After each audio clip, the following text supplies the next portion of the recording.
Today I'm going to do a quick run through of respiration, featuring the main equations and aerobic versus anaerobic respiration. So the first process we're going to look at is glycolysis. Now, if you've already looked at the regulation of blood glucose, you'll know that this is the means by which glucose is broken down into pyruvate and other materials for respiration. So this process always occurs in the cytoplasm. Our initial substrate is glucose. Now, you should remember that glucose has 6 carbons in it, so I'm just going to put up here 6C in a different colour. Glucose has phosphate groups added to it to become molecule hexose bisphosphate. Okay. This is a substrate level phosphorylation involving 2 ATP molecules coming in and donating both their phosphate groups to the glucose, making a hexose bisphosphate, the bis standing for 2. Okay, that's the first reaction in glycolysis. Now we're going to need to look at what happens next.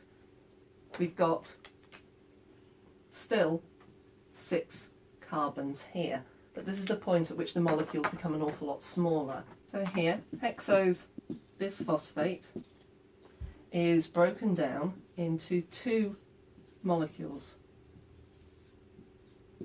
both the same, glyceraldehyde 3-phosphate. Once these molecules have been broken down into glyceraldehyde 3-phosphate, you might recognise these from photosynthesis as being GALP. These each, because we started off with a 6-carbon hexose bisphosphate here, these are both 3-carbon. Okay. The one final stage of glycolysis now is for each of these to be converted into molecule pyruvate. Okay. No carbon is lost at this point, and so the pyruvate molecules still contain 3 carbons. Okay. Now this is achieved through 2 processes. To get rid of these phosphate groups, we have coming in 2 ADP molecules plus 1 phosphate, removing the phosphate from GALP and forming 2 ATP. That happens on this side too, so 2 ADP plus 1 phosphate goes to 2 ATP. Okay. Also, to get from glyceraldehyde to pyruvate, the glyceraldehyde must be oxidized. So in this case, a hydrogen atom is removed, and this is carried out by the coenzyme NAD, which is then reduced to form the reduced coenzyme NADH.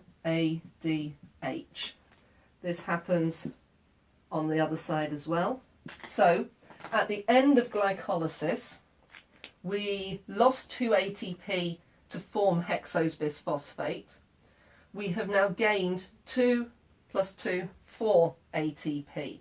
So the net gain of ATP throughout the whole of glycolysis is 2 molecules of ATP. We also now have 2 molecules of reduced NAD or NADH. The next stage in this process is a link reaction. So the link reaction, this takes place in the mitochondrial matrix. So pyruvate is transported in to the mitochondrial matrix, Now bear in mind I'm going to be looking at one pyruvate molecule's fate, but you have two pyruvate molecules produced for every glucose molecule. Pyruvate is decarboxylated. This means that a molecule of carbon dioxide is produced and released from that molecule. And pyruvate is decarboxylated to acetate. That requires also the loss of a hydrogen atom, and so in comes oxidized NAD and reduced NAD is formed. So we've now got another molecule of reduced NAD, two pyruvate molecules in the link reaction altogether per glucose, so we've got a net gain in the link reaction of 2 NADH. This isn't where it all ends, because acetate at this point is in no position to enter the next stage of respiration, the Krebs cycle, on its own. We have lost a carbon here. Acetate is a 2-carbon molecule, but for it to enter the Krebs cycle, it has to be combined with another coenzyme, and this is coenzyme A, and that is where we're going to pick up on the Krebs cycle with the formation of this acetyl CoA. The Krebs cycle also takes place in the matrix. Now we've got our molecule from before, acetate plus coenzyme A gives us acetyl CoA. And this is the molecule that gets transported into the Krebs cycle itself. The acceptor for the acetyl group is a molecule called, it's a long word, oxaloacetate. Now, as acetyl-CoA joins with oxaloacetate, it will lose that CoA. That coenzyme will go back into the matrix to retrieve more acetate molecules and bring them to the Krebs cycle. Acetyl-CoA had 2 carbons. Oxaloacetate has 4 carbons. So when the 2-carbon acetate group combines with the 4-carbon oxaloacetate, this gives us the molecule citrate, and citrate has 6 carbons. Now we're going to need to lose an awful lot more carbon dioxide. You know that for every molecule of glucose respired, 6 carbon dioxide molecules are produced. So there's going to be a process of decarboxylation going on all the way through the Krebs cycle. Here we have the next named intermediate. And this is not really one you have to worry about remembering, but alpha ketoglutarate does rather roll off the tongue a bit. Citrate loses a carbon dioxide molecule in order to become alpha ketoglutarate.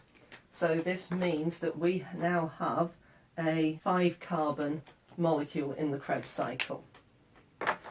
We also need to remove some hydrogen.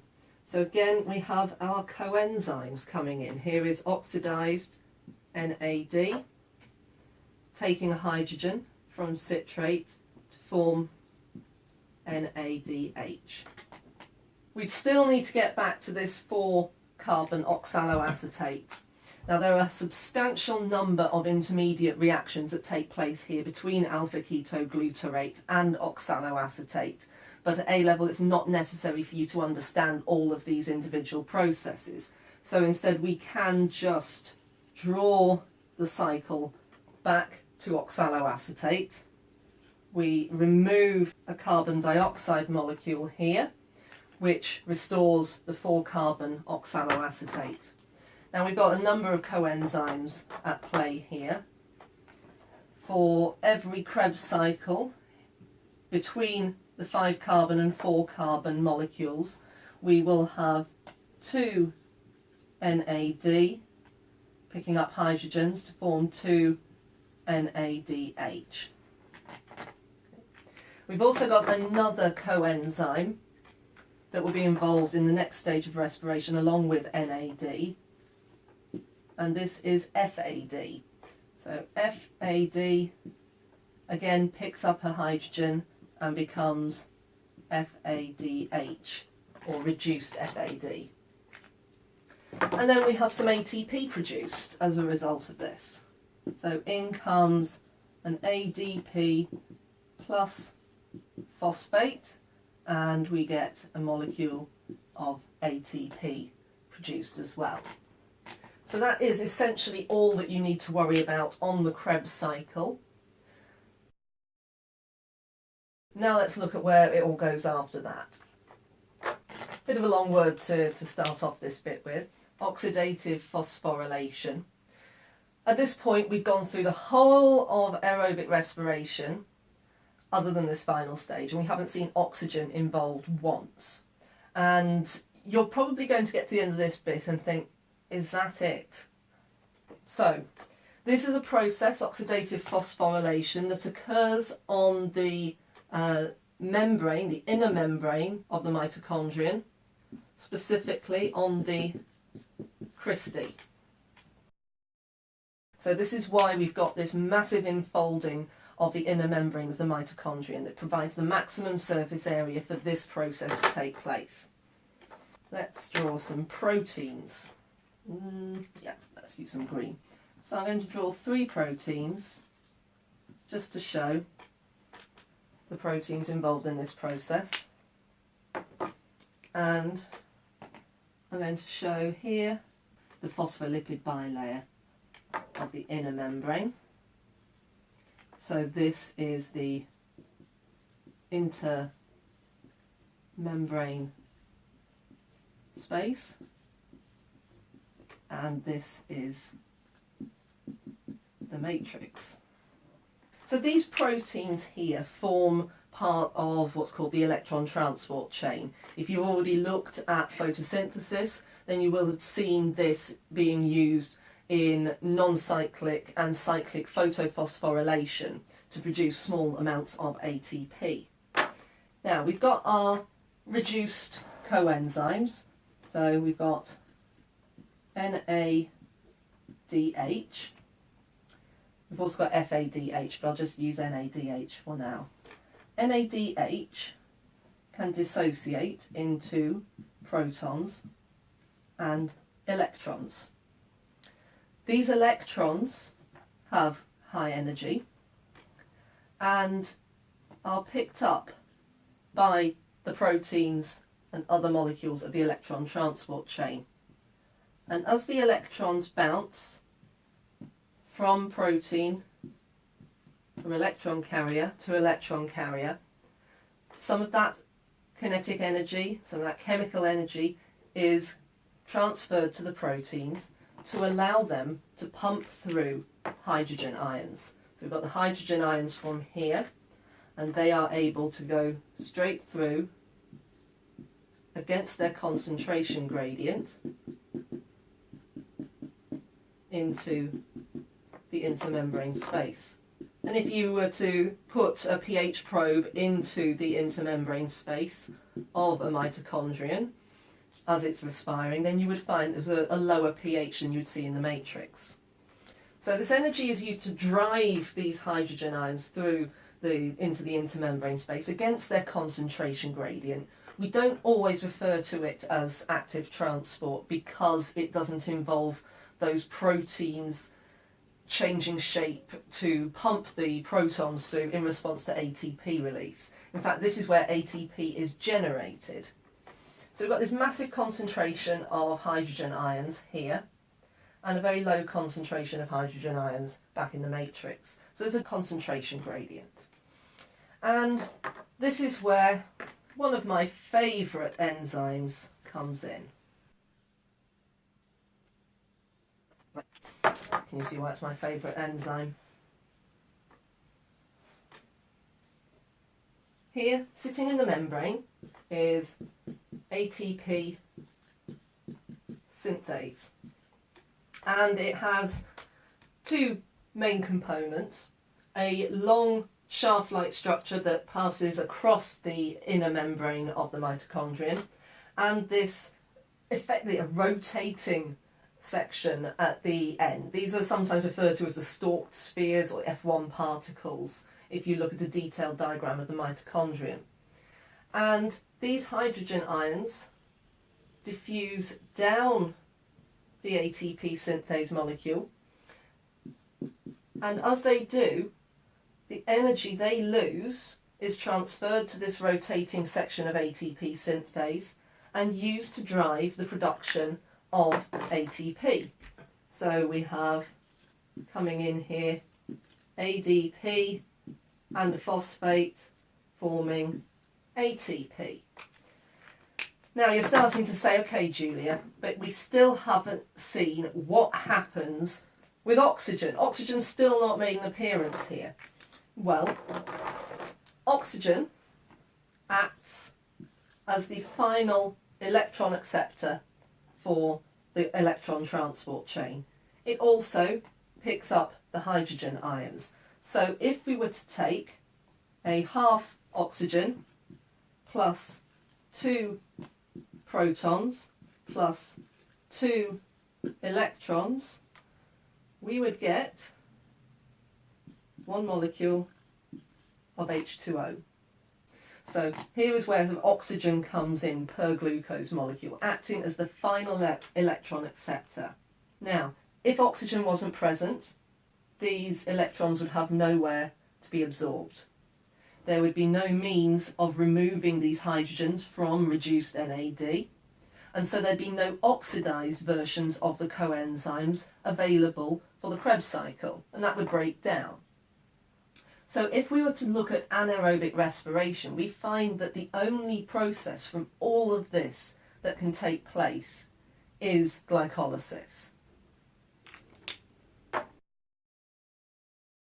Anaerobic respiration is carried out in a number of very different ways. We're going to focus on 2 of them. Yeast, which carry out anaerobic respiration referred to as alcoholic fermentation, and mammals, where we refer to this as lactic acid fermentation. When we look at yeast, we get to the point of pyruvate, and that's all great, but the link reaction cannot take place, the Krebs cycle cannot take place, and so we're left with pyruvate. So let me choose a different pen for this. Let's go with pyruvate. Is broken down into ethanol, and it also loses a carbon dioxide molecule. So we've gone from a 3-carbon pyruvate to a 2-carbon ethanol. If we look at lactic acid fermentation, then here we have just a straight up pyruvate being converted into lactate. There is no loss of carbon dioxide here, there is no loss of carbons. Pyruvate and lactate are both 3-carbon molecules. Now, to get from glucose to pyruvate required the formation of 2 molecules of reduced NAD. These reduced coenzymes can be used to reduce pyruvate to ethanol and pyruvate to lactate. So in comes one of those reduced NAD molecules and oxidized NAD is produced. The same occurs here. So from glucose to pyruvate generates reduced NAD, and then pyruvate to ethanol or lactate removes that reduced NAD and forms oxidized NAD. It's a zero gain scenario. No net production of NADH occurs here in glycolysis. You might be wondering why this is the case. And really it comes down to the fact that if you're a mammal, if you've got a very high metabolic demand, it becomes incredibly wasteful to try and get rid of carbon dioxide. You're actually getting rid of a substance that could be used again. If you convert pyruvate into carbon dioxide and ethanol, that CO2 is lost to the atmosphere. Without that CO2, you cannot get that ethanol back into pyruvate. Now for yeast, this isn't usually a problem because they live surrounded by their substrate. So there should always be a source of glucose or whatever for them to respire. But mammals, we need to start really with glucose. There are other molecules that we can use. But to get rid of a pyruvate molecule, to render it incapable of being later put back into the Krebs cycle, is incredibly wasteful. So by allowing this reaction to in fact be reversible, mammals are able to conserve this pyruvate in a less harmful form, and then once exercise is over, that lactate can be converted back into pyruvate and it can enter the Krebs cycle and be respired.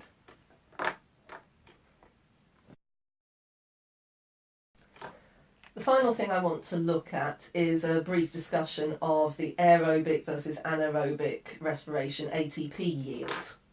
So if we start off looking at anaerobic respiration, that's really easy because it's just glycolysis. So we have 2 ATP molecules produced. Now, in glycolysis, you'll have noticed that you get 2 NADH molecules produced. However, because this is anaerobic respiration, those NADH molecules have nowhere to go. They will not participate in the electron transport chain, therefore you do not get any ATP from the conversion of those NADH molecules. They will be oxidized to NAD in the production of lactate or ethanol. So we've only got 2 ATP altogether. Let's see if aerobic can do better. So we've got a number of different stages in aerobic respiration. We have glycolysis, and that we've already seen gives us 2 ATP and 2 NADH. Then if we look at the link reaction, we get 2 NADH. If we then look at the Krebs cycle, we have 6 NADH altogether. Remember, we had 3 NADH produced in each cycle, and we've got 2 Krebs cycles worth of reactions for every molecule of glucose. So we've got 6 NADH, we've got 2 FADH, and we've got 2 ATP. Here's where the maths comes in. Now, used to be when I was doing A-levels that we said that 1 NADH molecule gave us 3 ATP, but this has been revised down to approximately 2.5 ATP. Same with FADH. We used to say that it was about 2 ATP. Now it's believed to be nearer 1.5 molecules of ATP. So there's a conversion that we've got to do here. So we've got our 2 ATP. That's going to give us straight 2 there and 2 there. We've got 2 NADH molecules. Now, unlike anaerobic respiration, these molecules can enter oxidative phosphorylation and yield the ATP. So 2 times 2.5 gives us 5. Another in the link reaction, 2 times 2.5 gives us 5. Here we've got 6 NADH molecules, so 6 multiplied by 2.5 gives us 15. And then we've got our FADH molecules. Now that's a 1.5 ATP, so 2 multiplied by 1.5 gives us 3. And now if we add that all together, then you can see we've got 5, 20, 25, 30, 32. So if we compare 32 molecules of ATP per glucose molecule in aerobic respiration against 2 from anaerobic, we can see that aerobic respiration is a far more efficient way of generating ATP molecules. However, anaerobic respiration is quite often faster than aerobic respiration. So it could be producing ATP at a faster rate than aerobic respiration. Remember that that means it is burning through glucose or other respiratory substrate like there's no tomorrow. I hope for all of my wonderful handwriting that this has been helpful and useful, and hopefully I'll see you soon to discuss more biochemistry, genetics, etc.